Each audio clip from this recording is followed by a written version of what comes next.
watch them grow. I dream I know deep of my feelings for you.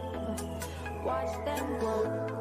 Hey everybody, what's up? It's Red from hashtag The More You Know and Coffee and Conversation. I'm here with Underground Media tonight to talk to you about Anchor FM.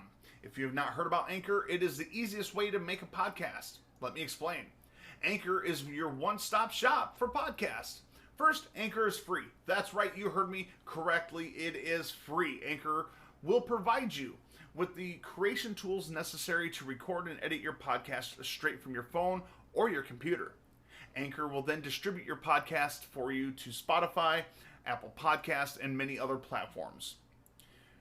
Do you like to make money? Sure you do. We all do. Who doesn't? You can make money with your podcast with no minimum listenership required. That's right, no minimum listenership. How awesome is that? So do yourself a favor and go to www.anchor.fm or go to your app store and download the free Anchor.fm app and get started today. And we are officially live, everybody. Welcome to Coffee and Conversation. I'm your host, Underground Media, and with me tonight is Larry Kuperman, which you all have met before. And I also have Brianna Wu with us tonight. Thank you guys for coming and having coffee and a conversation with me.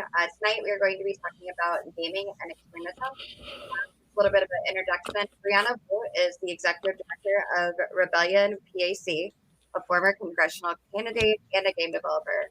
She is also best known for standing up for women in tech against the alt-right during Gamergate. And with us again, Larry Kuperman is a business executive, a teacher, and a volunteer with Beyond Barriers USA, which I am the managing director of. And he is also the director of business development for Nightdive Studios, a company that specializes in restoring classic video games. He was named one of the first 50 over 50 most influential in the games industry, and it has contributed to articles on topics including the portrayal of the Holocaust in video games. And now with that, I am going to hand it over to you, Rick. Thank you. So let me start off by saying that we plan and prepare these presentations weeks in advance. So it's simply a coincidence that we were scheduled to talk about the game industry's history of turning a blind eye to harassment the same week that a large scandal broke out involving one of the largest game companies in the world and the state of California. And we'll talk about this as well. But while you're listening, I want to ask people in the audience to think about what you as consumers should be doing, what your role should be when you realize that this is an industry that's fraught with harassment. So consider that as you listen tonight.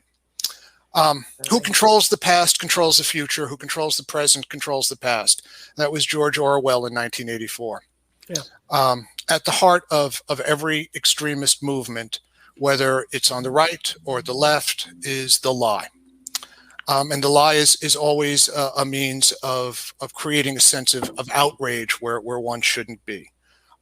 Jews are trying to replace us. All blacks are lazy. All history is class struggle. Yeah. In 2014, the lie was that harassment, threats of violence against innocent people, sending out SWAT teams to people's houses, all of it was justified because actually it's about ethics and gaming journalism. I'm sorry, I don't mean to laugh every time I hear that. It's just it's a joke, right? Because that was the line, right? It's all about ethics and gaming journalism, and meanwhile I'm getting bricks thrown through my window. So yeah, not the best. I think you're dead on though. History repeats itself, and this is not the first time even an American industry has had to kind of wrestle with these kinds of bad actors. It really feels like, I'm not quite as old as you, Larry, though. I'm right behind you. Just turned 44 this week. I remember growing up. 44. So there we go. I would have never guessed. I appreciate that. No, but I remember growing up and being in the arcades, and like Contra was a great game, and you'd see posters for Contra with women half naked. And look, I'm bisexual. I have no issue with sexualized representations of women, but this was woman is titillation, woman is an object, woman is a reward. It all started there. And, it just kept steadily getting worse and worse and worse and worse. And I really feel like today we've kind of painted ourselves into the corner as an industry. Larry, I'm sure you've heard these same stories. I've heard so many women that have just flat out left the industry in the last 5 years. They're just burned out of it. They're tired of being treated like crap at work. They're tired of players. They're consistently abusive of them. They're tired of this Damocles sword that's over their head where they could be swatted or doxxed.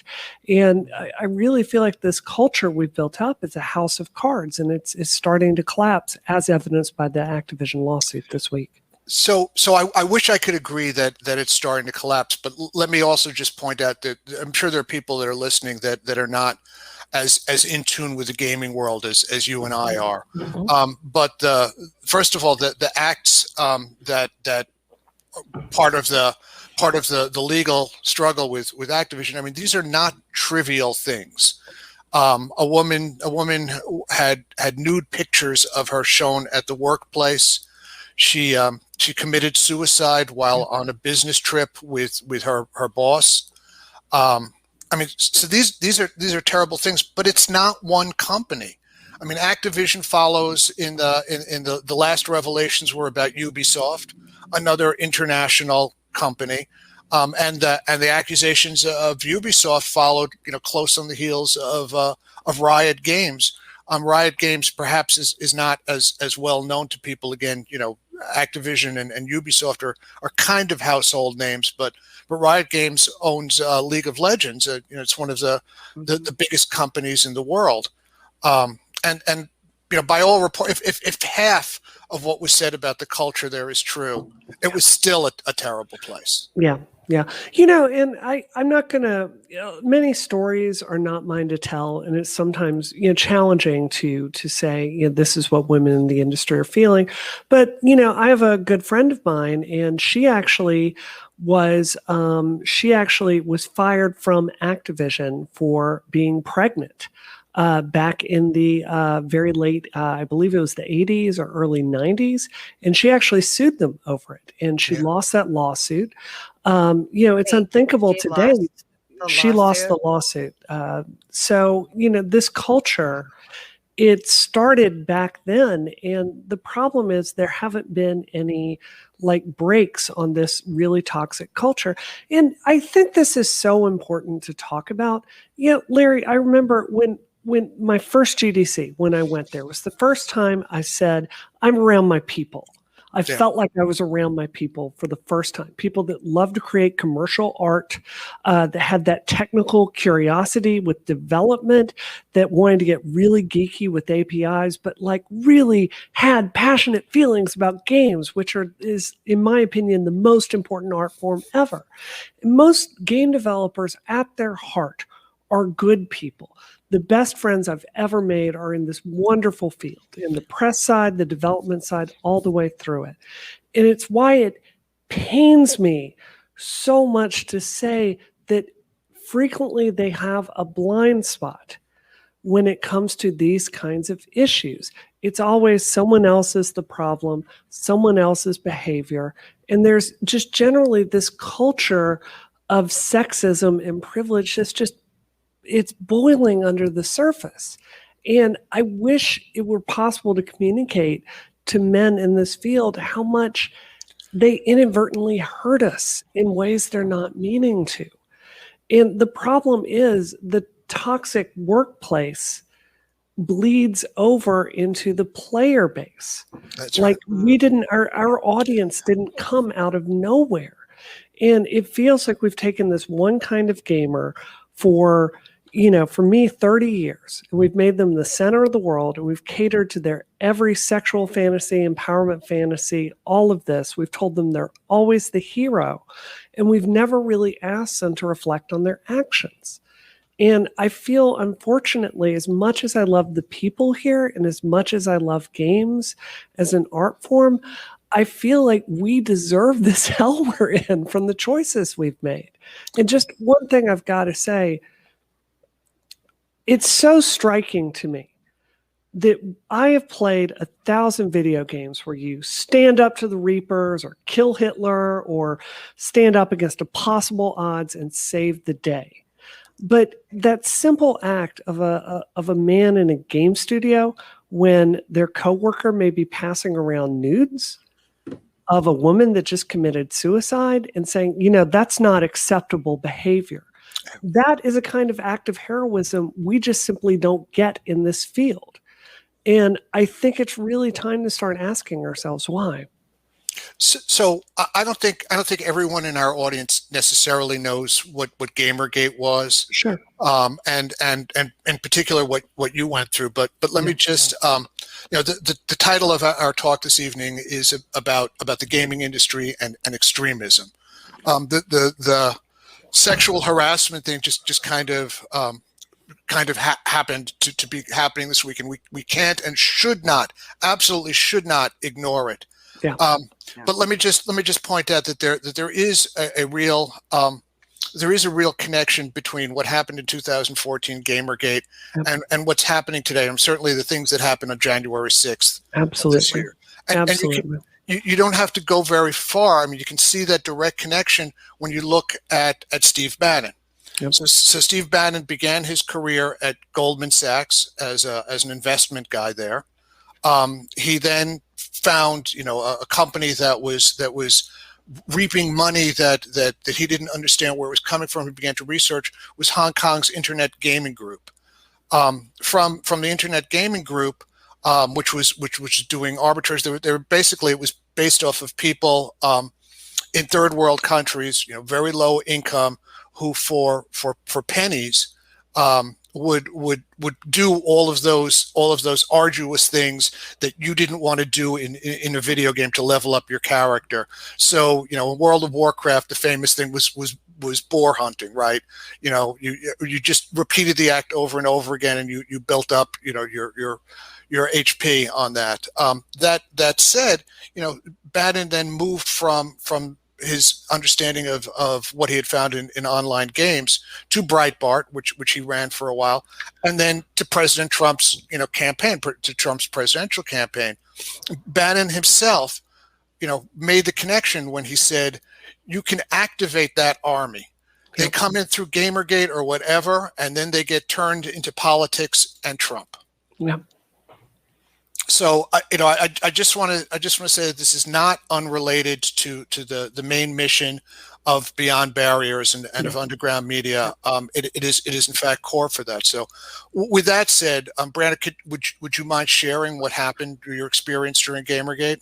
Sure. There's not a good way to have a Law and Order episode made about your life. That's unfortunately what happened to me during Gamergate.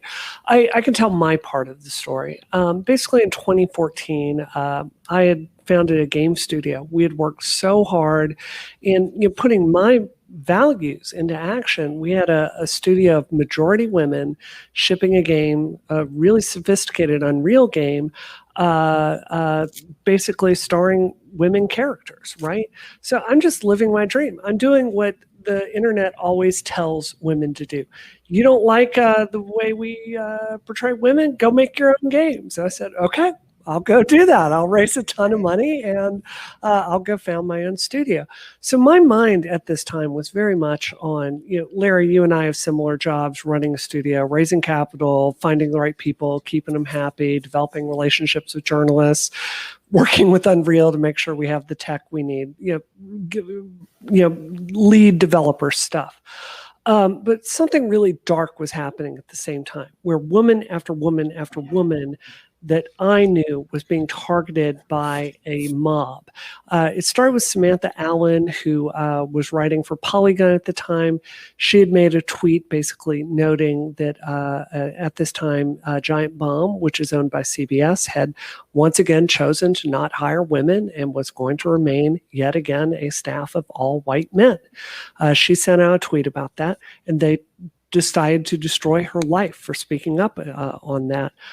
Later that year, Lee Alexander was targeted, Maddie Bryce was targeted, Jen Franks was targeted, Zoe Quinn was targeted, Catherine Cross was targeted, and just person after person after person was targeted by this mob online.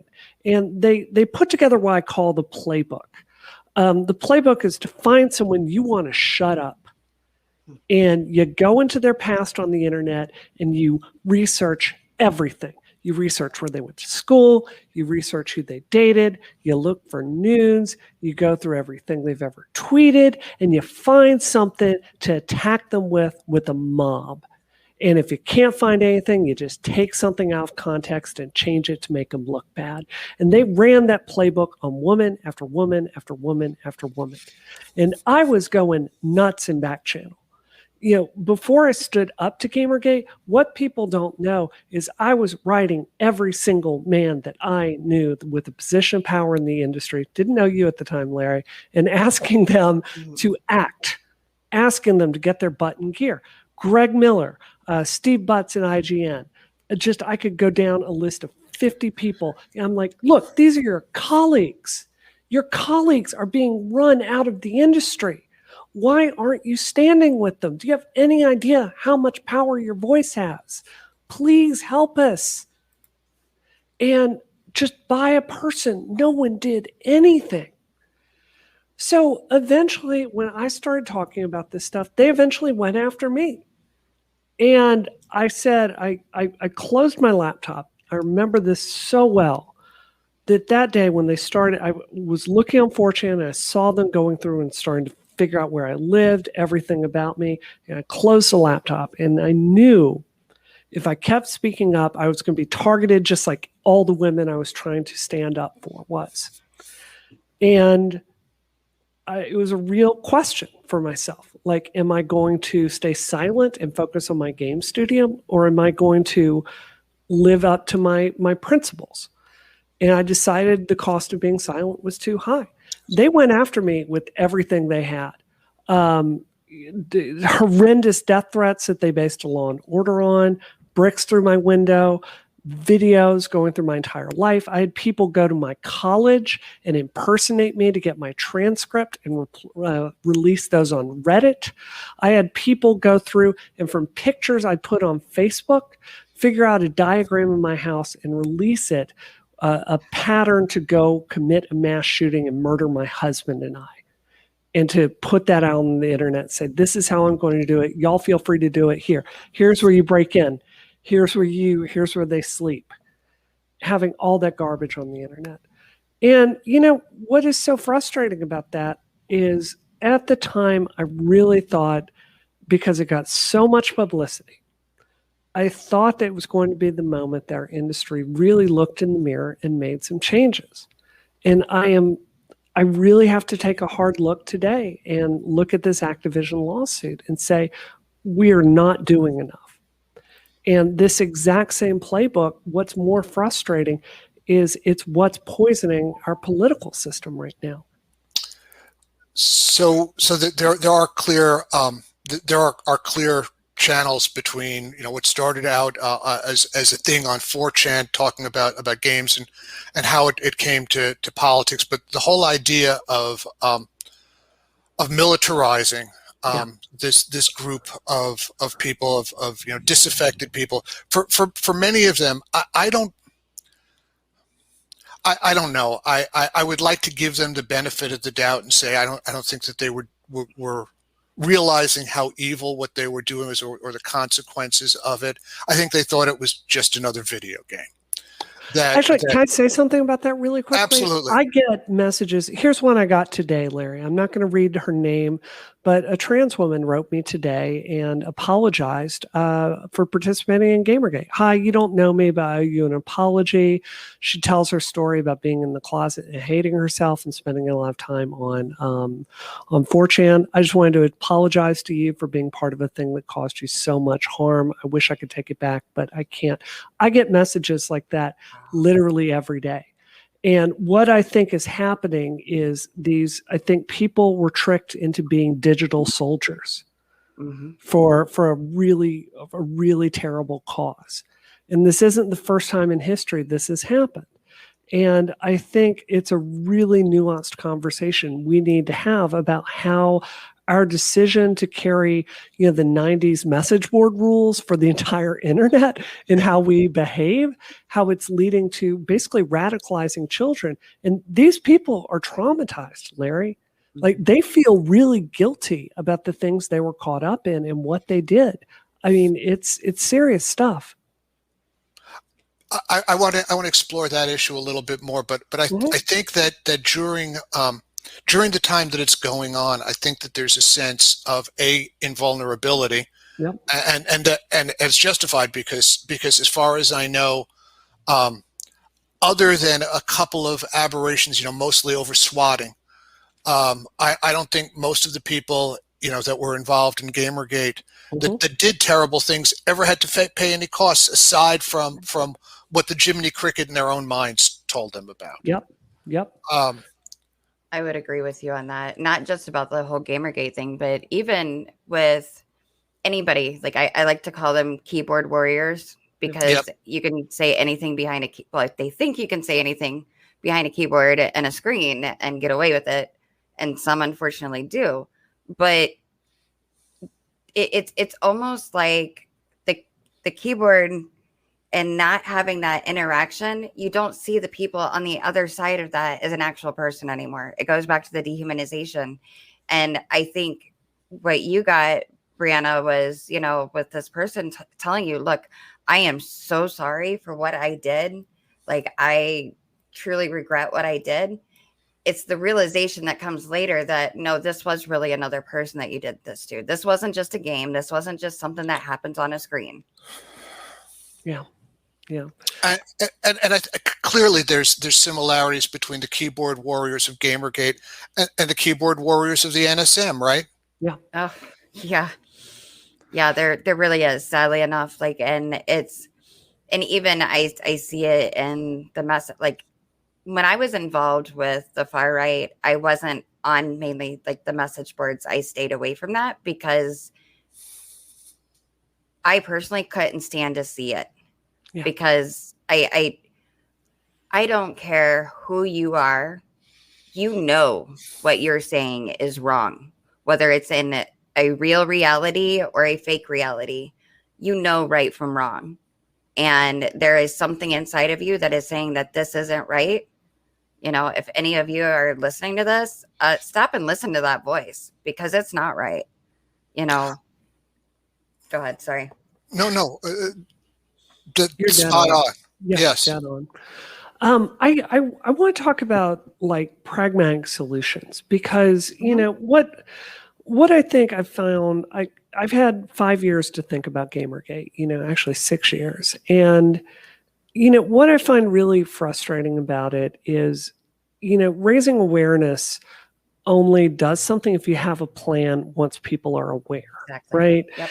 And I feel like people are aware now that women in gaming and in the game industry are harassed. And I think people are aware that there's a pipeline between the toxic fringe of the game industry, like our consumers, and this reactionary political movement in the country. That was, as you said, Larry, very easily activated by Steve Bannon. We can't solve this one person at a time. And the question I get asked all the time is like, how do we move forward on it? Like, there's clearly this link between gaming and extremism. What specifically do we do about it? And I have my own thoughts, but I wanted to throw that over to both of you. What do you think the action items are to solve this?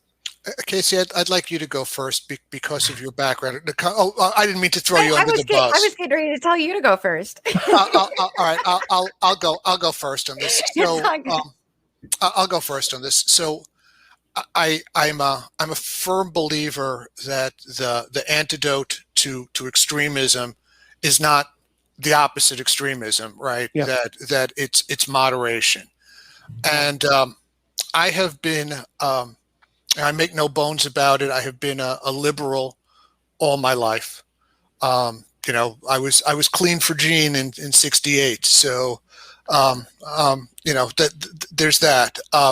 But one of the problems with liberal organizations, and Brand, I'm going to throw this to you, just a note about where rebellion, you know, might be going.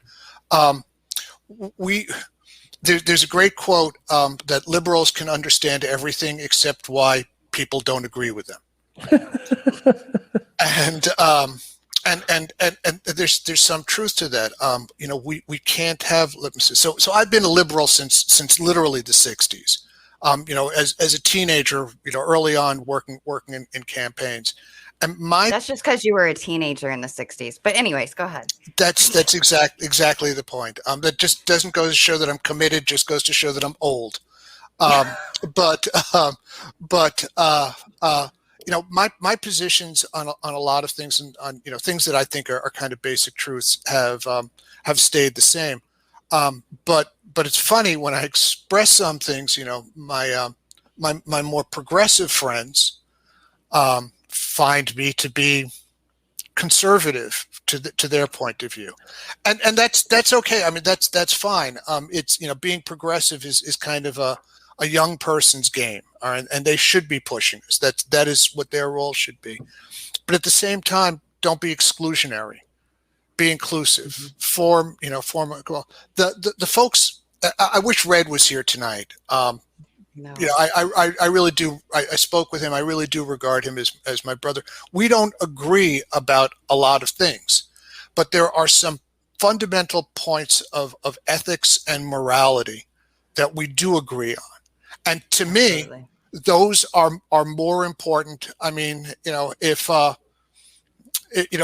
I needed somebody to have my back, and I don't mean in a physical sense, but if I needed support from somebody, I know that Red would never turn me down.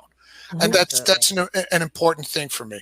I love telling the story about Jeff and about Casey. I mean, you people are literally the bravest people that I know. So there is that.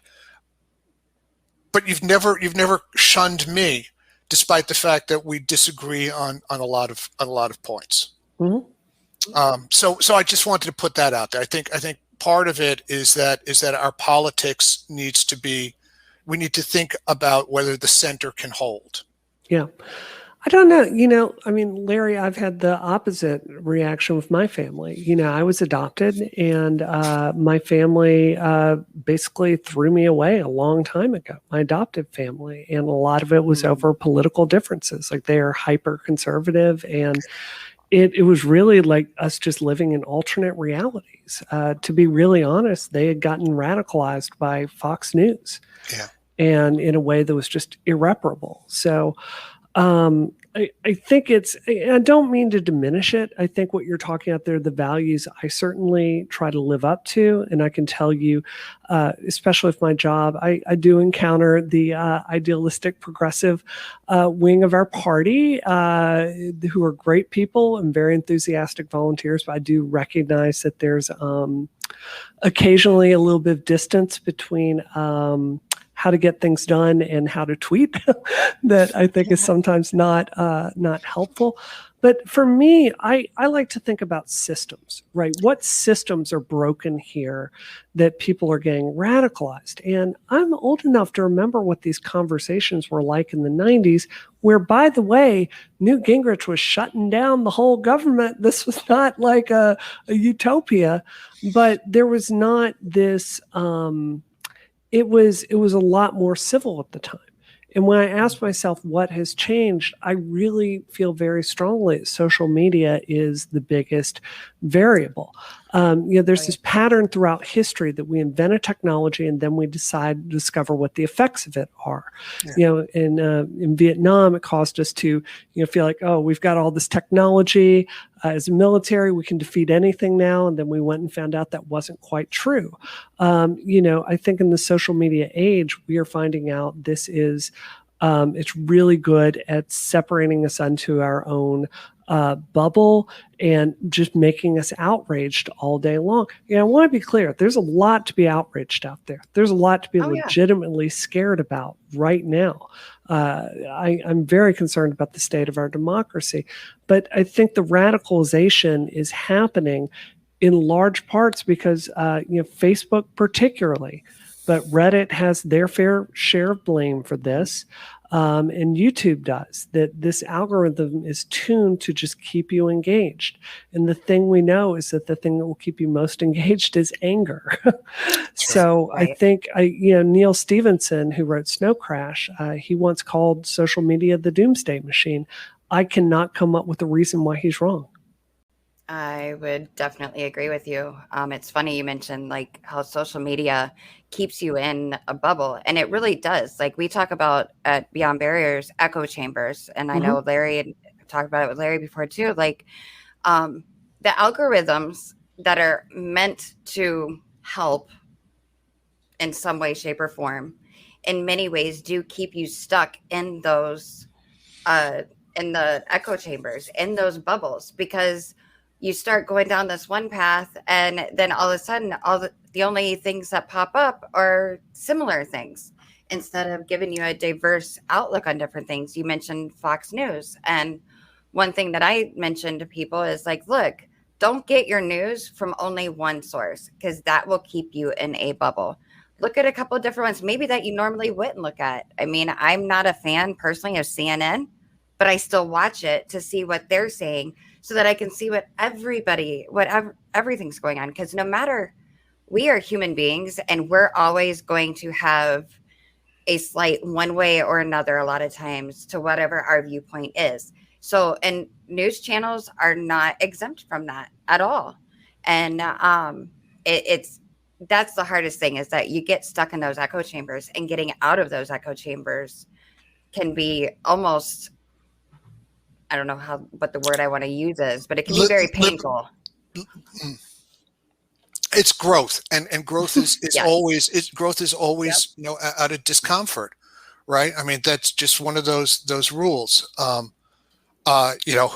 When you learn something new, there is a period where you don't know that thing, and you're just not sure that you're capable of knowing it. That uncertainty creeps in. So there's that. Real quick, to get back to the original, what you had mentioned, can you repeat the question that you posed, Brianna? Because I know it was really important, and I'm very ADD, unfortunately. No, it went over because I think my thing is, like, we're all talking about individual solutions, right? What structural changes, what policy changes do we need to be advocating for to address? Like, we all agree here, this radicalization is happening. We all agree that social media is some component of that radicalization. What are the structural things we need to do to address it? And I have a couple, if I can just throw them out there and tell me if you think I'm wrong. One of the things, when Congresswoman Catherine Clark got the FBI to intercede with my case in Gamergate, even though they ultimately failed to prosecute, one of the things I learned is that there was no one, literally no one, no department, no specialized task force, nothing at the FBI that was tasked to prosecute these kinds of extreme threats on people's lives on social media. I think that the FBI funding a specialized task force to prosecute the most extreme cases of threatening to murder people, which is a crime, according to Danielle Citron, my friend, I think that it would introduce consequences into the equation, where if people are thinking about doing that, we now have consequences, and people could end up prosecuted, civil fines, things like that. I think that would be a very worthwhile investment. I also am of the opinion that Facebook needs to be broken up. I do think that if you have companies this large, you have a responsibility with the communities that you end up building. I think Facebook is an egregious example and has shown over and over and over again they're not going to do the right thing. And I do think that it's time to break them up. One of the things, if you look at Twitter and you look at Pinterest and some of these other smaller social media networks, they have increased their harassment policies. They have addressed this. Medium, very specifically because of me, adopted anti-doxing policies on their platform and other things to help address structural harassment. For whatever reason, Facebook can't do that. And I think it's time for us to look at frankly, breaking them up because they just have too much power. So let me say to you, when I was a kid, the thing that was going to be the end of the universe was when we broke up Atlantic Telephone and Telegram, Right. the AT&T. And within a couple of years, we no longer had black Bakelite phones that you had to dial with your fingers, and it did the opposite of what people forecast. People said, "Oh, our communication structure is going to fall apart." No, that competition promoted development and promoted growth. Exactly. And when you have monopolies, they become moribund like Facebook is. Yep. I will definitely agree with you on there. And to answer the question in kind of two parts. One, I agree with you. Facebook has gotten too much power, and it's like I would say Facebook and Twitter.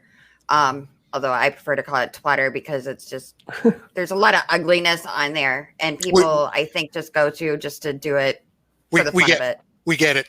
Yeah, we know. I'm sure you know all too well.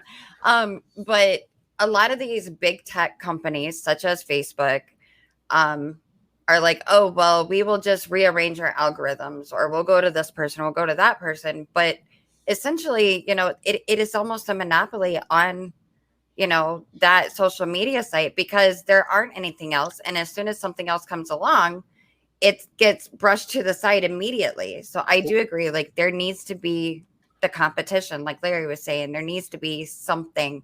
Exactly what that answer is, I honestly don't know. Let me just also point out that not only is Facebook the monopoly that dominates the social media landscape, but it's also the largest source of news in the world. Yes. Yeah. And that's kind of terrifying when you think of it. Right. And we lost Brianna for a second, but hopefully she'll be back.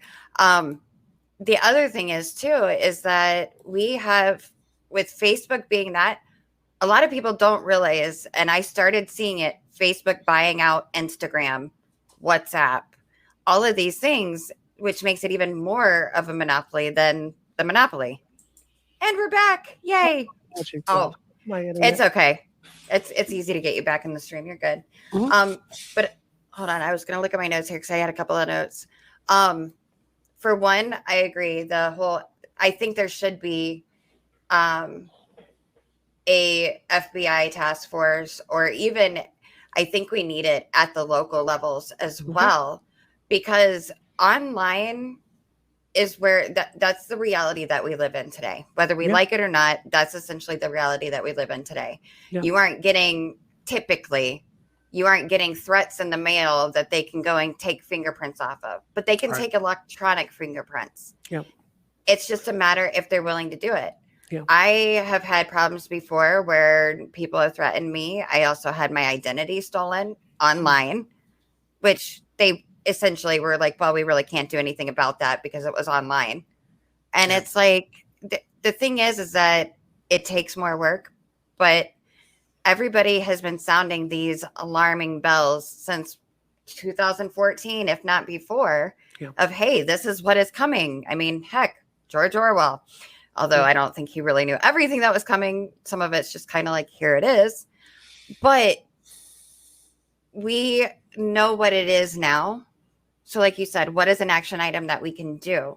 Mm-hmm. One, we can take personal responsibility, because the thing with being online, a lot of people skirt the whole personal responsibility thing. Oh, it was on a chat board. It was on an Insta message. It was this, it was that. But we need to get back to society realizing that there are everybody has a personal responsibility, and every action has a consequence, whether that's good or bad. Yeah. So looking to find some way to enforce that is something that we really need to do. Yeah. Something else Go I ahead. feel really strongly about, if y'all don't mind me saying, is I feel like very, very strongly we've got to fund basically, if you look at groups out there, they're trying to find people that have been radicalized and to like back them away from the brink. They are scrappy. They're underfunded. We need that times 1,000. And I realize it's tough to do in a nonpartisan way, but I feel like the fabric of our very country is being torn to pieces. There's a video that came out today with a man in the hospital about to die from coronavirus, and they're interviewing him, asking him, do you regret not getting the vaccine? Are you going to get the vaccine? Would you tell people to get it? This man has been so scrambled by all of this stuff that he has answers that just don't make logical sense. It's nice to like put this on an individual and say we should all be kinder to them, and we should, but I think there's a structural need for in our communities, for nationwide. If you're a parent and you see your kid getting into this stuff in a way that's really dangerous, what help do you have to turn to? Like, we need mental health resources open to people. We need specialized people in deprogramming people that have found their way onto 4chan and now can't have a normal social life because they just haven't had that socialization experience. And by the way, I've met a lot of those kids. We've got to fund something like that nationally, and we don't need to hand-wring about it. Other countries around the world have programs, national programs to bring people together, to give us a shared narrative, to help us solve big problems. And there's no reason we can't do that in America. I am 110% agreeing with what you say, and Larry will know this too. We at Beyond Barriers are 110% right now funded within ourselves. Like, we are doing this all pro bono. Right. And I was just telling our founder the other day, I said, we work more than people that actually get paid. Yeah. But it's because we love what we do. We care about what we do. But the thing is that there are a lot of groups out there that say, oh, we'll do this and oh, we'll do that. Well, if you've been around for 10, 15 years and the problem's only getting worse, what are you doing? Right. I'll do a commercial message because I know you won't. If you're, Thank you. If you're listening to this, and you agree that that this kind of work is important and should be supported, go to Beyond Barriers USA and contribute there. Yeah. Really important work, and one by one you can make a huge difference. I think we need to fund organizations like yours with many millions of dollars. Because we have our own in-house research department that literally Universal Discourse, actually, who's co-streaming with me this tonight, is our director of research and training, and she literally works round the clock. She helps with our interventions also, and has talked to some of these people that, children are getting radicalized at 6, 7, 8 years old. Right. And I think a lot of the older generation, not talking about you, Larry, and you're not old, by the way, but they fail to realize that people are getting radicalized younger and younger. Yep. I'll give you a prime example. My, now 14-year-old, all of my boys are into gaming. I'm actually like the cool gamer mom, but it's so funny to me. But he was playing Minecraft, and there's a kid in there building swastikas. So he did the right thing. He went in and he reported them and everything else. And now, mind you, I kept my kids sheltered from what I was involved in. And I'm glad that I did. Now that they're a little bit older, we can have some of those hard conversations that for mom is not a very easy thing to do. But because of where I've been, I know those conversations need to happen. But, and it made me feel good as a mom that the kid drawing the swastikas in there pissed him off. He's like, that's not right. and I'm like, thank goodness, my kid is seeing this on his own before we're having these conversations. Yeah. But the other thing is too, is that I saw somebody the other day on a tweet. It was probably a Minecraft or a similar game. The kid was probably like 8 years old, and somebody was in there doing the same thing. And evidently this was a Jewish family, because the kid was getting trolled on there, and he was saying nasty things to him about being Jewish and this and that and everything else, very anti-Semitic. And the mom was like, how do we report it? You have a report button, but are they going to really do anything? Because they don't follow up. You can report things on Twitter all day long, and you're lucky you're not going to get an actual person. You're just going to get a random response, and that's it. So another action item would be, it's for these companies, I don't care how big, little, or small you are, follow up with things that are being reported. So as part of the problem, as a male gaming executive, no, I'm serious about that. I know what you're saying, though. As a male gaming executive, the only way that you're going to get companies to do that is when there's a financial reason for them to do that. When if they don't follow up on a report, when you press that report button, if you don't get a response in 24 hours, they get a $25,000 fine that goes up by $25,000 every day. And you watch how quickly they get on top of that stuff. Oh, yeah. Yeah, like you said, I mean, especially for companies, it being a financial issue. The financial is everything that, like, that's the one and only thing that gets companies. We're in trouble now. Brianna's going to the book. No. I wanted to say, this is a book written by my friend Carrie Goldberg, and she's a really brilliant lawyer on this. I realize the discussion we have about Section 230, which is basically the foundation of an internet, has been hijacked by political actors in really disingenuous ways.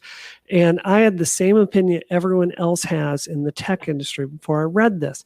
This is by a woman that spends her entire life helping people that have been targeted for harassment in court. And she outlines some real problems that Section 230 has, Larry, as you said, in trying to get these companies to answer for egregious actions in civil court. A really good example she starts the book with is somebody at Grindr had a jilted ex-boyfriend. And that jilted ex-boyfriend started making accounts with him all day long, every day, and sending random men to his house to hook up and have sex. And he tried his best to get Grindr to address this in back channel. And they just they had every single liability in the world with that, in part because of Section 230. I'm not saying I think Section 230 needs to be appealed, but I do think there's got to be a way that lawyers can get together, can open up companies to liability in extreme cases like this. Because as you said, until the financial incentive is there, it's just simply not going to get better. One of the things that we do poorly in America, and that has been more and more mishandled, is we look at law and statute as though it was writ from on high. Yep. Right. And I would just like to point out that as somebody that spent a large portion of my life teaching religion classes, if you look at the 10 Commandments from the Jewish version to the Catholic version, they rearranged them. So if we can fix the 10 Commandments, we can fix Section 230. Right. Absolutely. Exactly.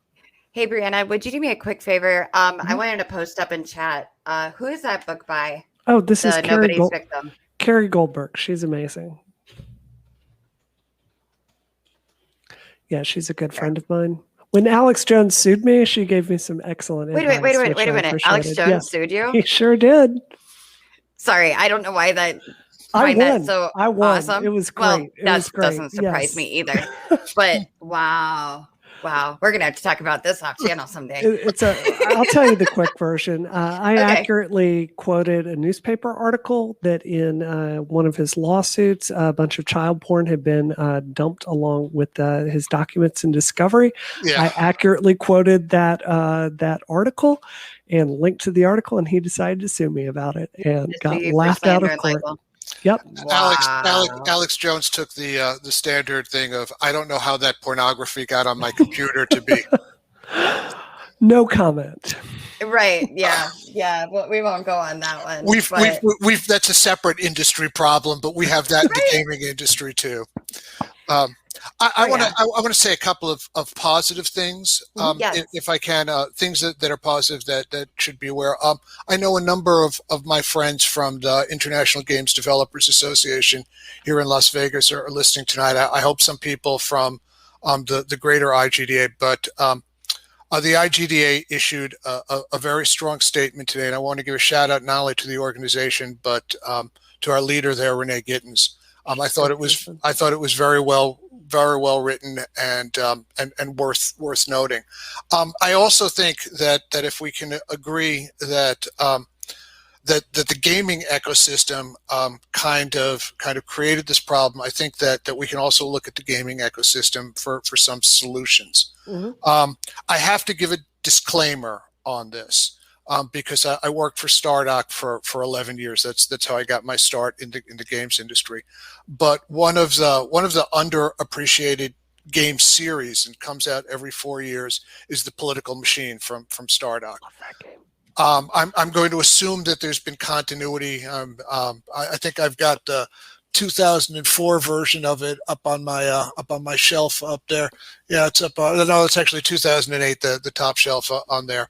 But it's a very accurate political simulation game, and the reason that I tout that so much is I think that that young people would get a better sense of how politics really works and doesn't work from that game. You know, one of the challenges in that is that you know, if you don't follow the party line, if you're a Republican who is in favor of very strict gun control, or if you're a Democrat who feels that, you know, that I don't know, pick whichever hot button issue, that abortion is a sin and you know is against their religion. I you know, you're just not going to make it to the stage of being the candidate. You're not going to win the primary to get there. So that's an oversimplification, but it's based on it was, at least at the time that I was there, was based on real polling data. I'm not saying that it's going to replace civics classes. Do we have civics classes anymore for kids? Nowadays, I honestly don't know, because we barely had it when I was in high school, and that was a while ago. And yeah, nowadays, I think when we tell them, when we teach kids, you know, what they should know about being a member of society, we just say, "Oh, go read about it on Facebook." Right. That's a really good point. I want to return to a fork in what you were talking about, Larry, though, about specific things our industry can do to kind of address this harassment problem, because we're, you know, it's interesting. Like you gave an example of Minecraft kind of having Nazi symbolism in it, and you know, Minecraft is certainly not a game where the systems are designed for harassment, but you might look at something like you know, the kind of macho culture of say Halo, right? That definitely does have it with voice chat. So, I mean, what are some of the things I can give some of the things I think our industry should be doing. I think community managers are the most underpaid, underappreciated, underempowered professionals in our industry. I think it's time to start paying them like the pros that they are, and to give them more authority to boot the a-holes, even when it affects the bottom line. Right now, we burn and churn community managers right and left. And the result of that is these nightmare toxic communities just spring up and no one is empowered to do anything about it. I feel very strongly we need to empower them more. I also think that when we're designing our fundamental game mechanics, there needs to be somebody in the loop whose job it is saying, how can these mechanics be used to hurt someone or harass someone? And I think both those things are action items we're not doing in our field. I think you bring up a very good point, and it's something that we brought up many times in this conversation. And it's one thing that, you know, over at Beyond Barriers that we keep trying to hit home too. It starts in the community. It starts in your home. It starts in the community, because that's where, and then you grow from there. Because if we're not willing to make the changes within our own homes and within our own communities, how can we expect them to change it at the national or the state or the county level? I mean, you really can't, because there's not going to be any reason for them to do that. But if they're able to see that it's going to benefit it, and that's what this entire community wants, then that's what's needed. Real quick, I wanted to say, one of our viewers on Twitch said, a thing with extremism is that a lot of what groups and companies do is simply play a "this is sexist, this isn't sexist" video or seminar that may show sexist actions, but doesn't at all go into why something is like that. And such cannot make people begin to, cannot make people begin to break their pattern and think in a non-bigoted, non-reactionary way. And I think I just wanted to point that out. I think Teddy had a very good point there, because a lot of times, a lot of these companies want to be like, oh, well, here's a video. Don't be sexist anymore. Or here's a video. Don't say these things. But it's like what we say here at Beyond Barriers. It's that, we got to break through the barriers of our mind. It's got to change here first, and then actions can follow. So sorry. I think that's so well said. We don't need any more empowerment luncheons for women in tech at GDC. No, don't get me wrong. I love networking with other women professionals, but we're not the problem. We're not the people that need to be having this discussion. I gave talks at every single major tech company in the world during Gamergate. We didn't need them to do that. We needed them to be passing the policies I was talking about, and they didn't. So, ultimately, I see those things the same way I see companies that change their rainbows during, Gay Pride Month, right? It's you marketing yourself. We need to have real discussions about empowering things to fix them structurally, because this one at a time approach, or let's all be good and stick to principles, it's just not getting the job done. Right. Those videos were made by the same people, the same companies that used to make the anti-drug messages in the 1960s. So just thought I'd point that out for you. That's awesome. And how well was that effective, Larry? You know what they say, if you can remember the 60s, you weren't there. That is so true. Oh my gosh. Oh my goodness. You're too much. I love it. Love it. Love it. I think one of the other things that has been said is that, I'm going to come back and say there have to be financial consequences for companies. Yep. It's the only way that you're going to motivate that expense. It has to be clear that the amount that they're going to have to spend to change is less than the amount that they're going to be fined if they don't change. That lesson has to be really clear.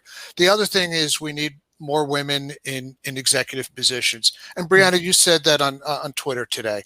Yeah. And the first thing I did, and I'm going to mention the name, but first thing I did was I direct messaged Carly Wetzel on my team over at Nightdive, who started out as our community manager, is now one of our lead producers. And I thanked her for sticking with the company, and for Carly is one of the people that left Nightdive and came back, and for making the company a better place. That's amazing. Good for her, and good for you for recognizing that. Absolutely. One of the other things that I do, it is a point personally because of the way Nightdive is, but I think it's also a very 2021 thing to think about. A lot of people aren't willing to go back into the office. Yep.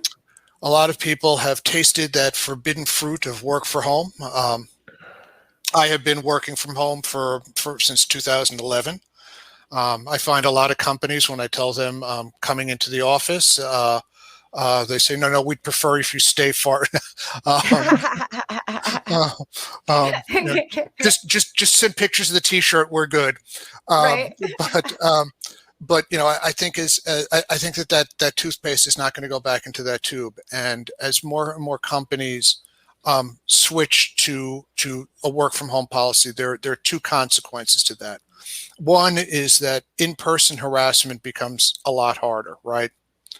It's a lot harder to do that when you're separated by that distance. But the other consequence of that, and that really speaks to this, is that the online stuff becomes more and more important. As we switch to, if somebody is work from home, you can't tell them, well, just disconnect from the internet. Yeah. You mean not go to work for 2 weeks? Right. Exactly. That's what disconnect from the internet means.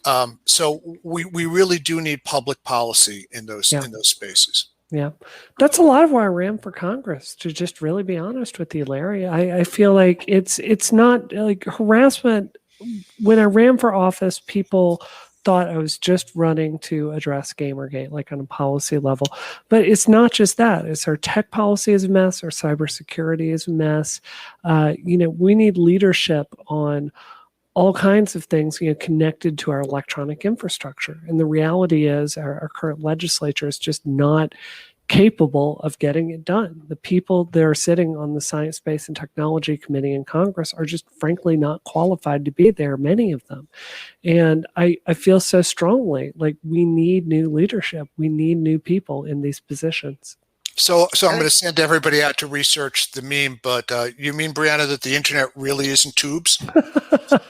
I've always actually felt that was kind of unfair that he got blasted for that, because his analogy is widely correct in a very wide sense. It was okay. It was first of all it was received differently by anyone that hasn't seen the movie Brazil, but it was okay, but then he went on from there that his receptionist his secretary was trying to download the internet the other day, and it was really slow. And yeah, remember when Bush called it the internets? I still call it that all the time. Oh my gosh. I'm a big one for talking about the Facebook, but the Facebook, yes. I was actually going to ask you, Brianna, and it's funny that you already brought up running for Congress. How was it as a woman running for Congress? And two, just in general, how was it? But I know being a woman and going into the predominantly male spaces is difficult anyway, as you already know.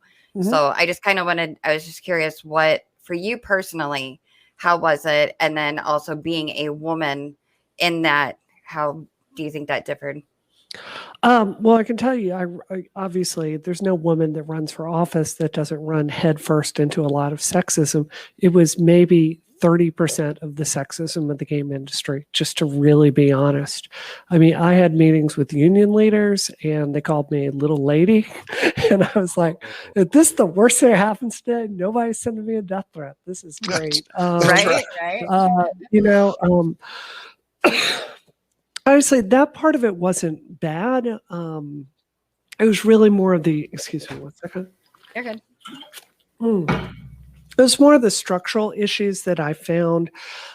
We raised a lot of money for a congressional candidate, a lot of money, and it still wasn't enough to get it done. The reality is, you spend so much of your day fundraising that it's a really high structural barrier to anyone that's challenging an incumbent. So, it's something I'm going to run for office again. Part of the reason I took my job at Rebellion PAC is, we raise a lot of money there, and that's what I'm going to need to do to eventually run for Congress again. Just in case anyone doesn't understand it, when Brianna's saying PAC, it's Political Action Committee. Political Action Committee.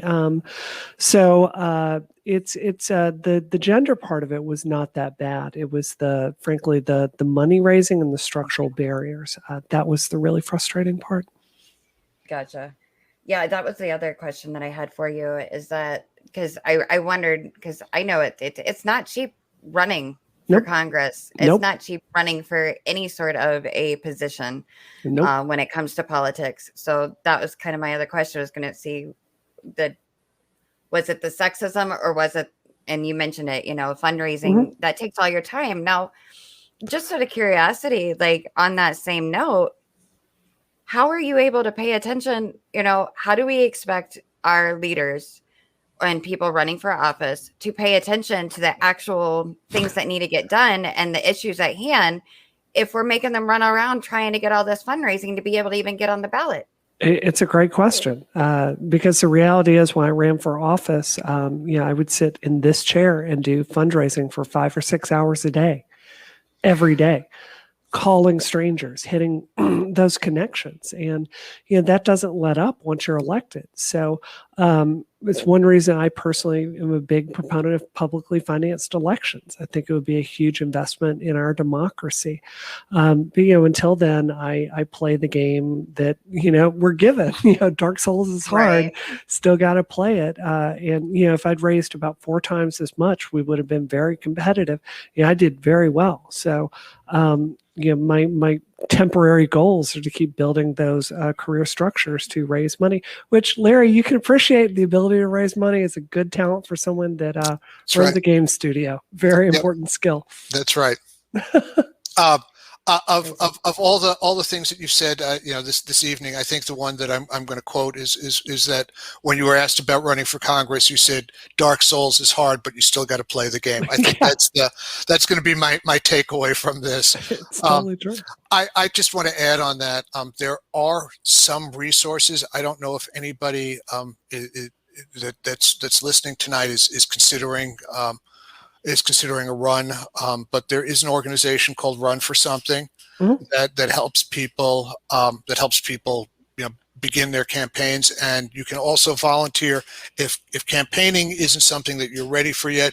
You can also volunteer to be a support person, and you do things like critique candidates' pitches. These are not Joe Biden is not getting his advice from Run for Something, okay? Yeah. But the local representative in your area, the people that perhaps have the greatest impact on your day-to-day life, the head of the FBI is great. I'm glad he's doing his job and watching out for stuff.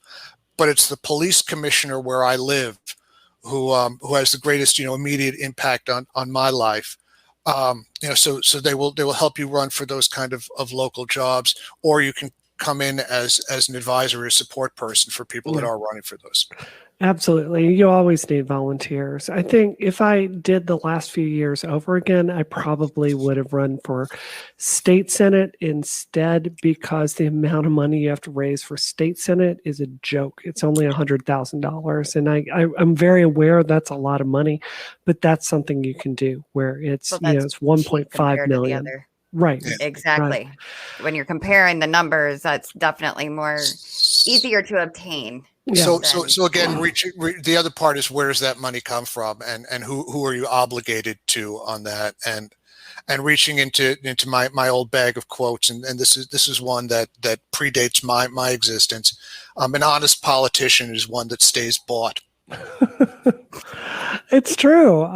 I do have to say, non-cynically, I've met a lot of people that do the thankless work of politics because they genuinely love this country and are scared about the direction it's going.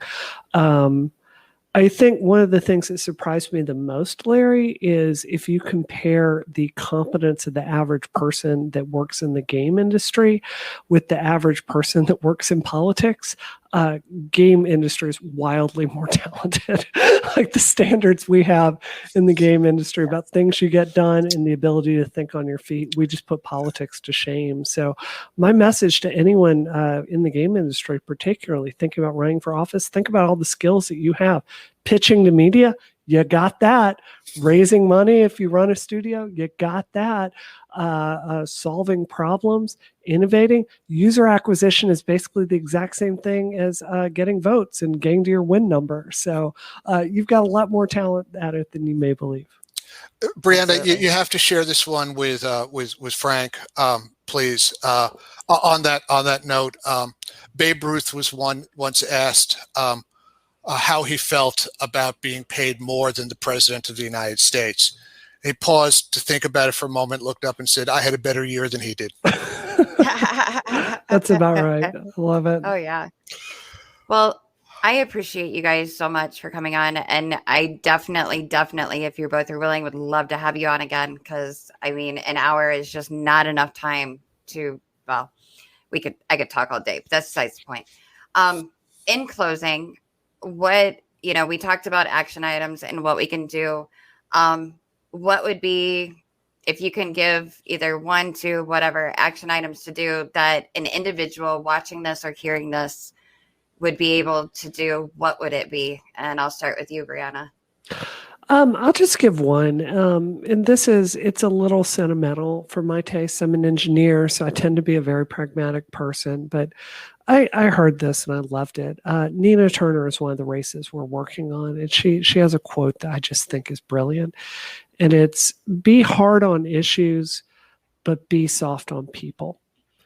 And, that young trans woman that wrote me today that had spent a lot of time harassing me,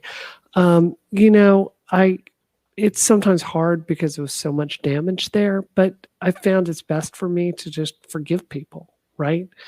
And you run into this in politics overall, like maybe someone doesn't agree with you completely on something, or, you think they're wrong on something, or they've done you harm in some way. Be passionate, be hard. Don't compromise on your principles and who you are, but realize everyone out there has a tough road to go down. And, the more empathy you can give them, I think the healthier you ultimately are. I've got 2 points. One is to repeat that commercial message that groups like Beyond Barriers USA, again, I'm plugging the website, are really important to go forward. And the most profound and important words in American history are my fellow Americans. Mm. I think I said I wasn't going to cry, and here you are making me tear up. It's all your fault. Not really. Oh, my goodness. But you know how long I think people have allowed their politics to determine their humanity. Yeah. And if there's one thing that I can tell people, it's like, yeah, I try to stay centrist as much as possible. And it is possible. But just remember that a person is not their politics. A person's politics, whether they're left, right, indifferent, good, bad, evil, whatever, does not determine their humanity. And it doesn't give you the right, even if you abhor somebody's politics and they are the worst in the world and they might hold some views that are just evil beyond evil, that person is still a person and deserves the respect any person deserves. Their ideals might not, but them as a person do. And I guess the last thing would be for me is that to remember that even though you are behind a screen and a keyboard, that there is another actual human being on the other side of that. So that's my 2 cents. Good note to leave on. That's really well said. Thus endeth the sermon. Yeah, I have a really bad habit of that, but so good. Thank you guys so much for sticking with us today, and definitely going to have you on again. And for all my Twitch viewers out there, I am actually going to raid you over to Universal Discourse. If you want to know how to have discourse with people that you might not like, tell you what, she is the person to go to. So with that, I appreciate it, guys. Thank you very much.